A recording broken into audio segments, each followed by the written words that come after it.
मुंडे यांच्या भेटीवर विरोधकांनी राळ उठवली आहे, तर दुसरीकडे या भेटीचं अजित पवारांनी समर्थन केलंय। धस आणि मुंडेंच्या भेटीमध्ये गैर काय असा प्रतिसवालच अजित पवारांनी केलाय। माणुसकीच्या नात्यानं दोन्ही नेत्यांची भेट झाली अशी प्रतिक्रिया अजित पवारांनी दिली आहे। तर या भेटीच्या पार्श्वभूमीवर देशमुख कुटुंबियांच्या भावनाही योग्यच असल्याची सावध प्रतिक्रिया दादांनी दिली आहे।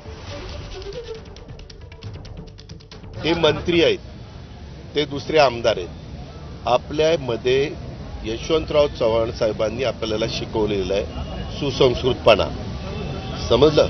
आणि त्यामध्ये जरी आम्ही आता मागं आम्ही दादा एकमेकाच्या विरोधात होतो, परंतु आम्ही भेटायचो, बोलायचो, अशा पद्धतीनं तो गेला होता। बाकी काही नाही, वेगळा अर्थ काढू नका। तर एकीकडे हे सगळे आरोप प्रत्यारोप होत असताना सुरेश धस आणि धनंजय मुंडे यांच्या वादाचं मूळ हे वाल्मिक कराडच्या आष्टीतल्या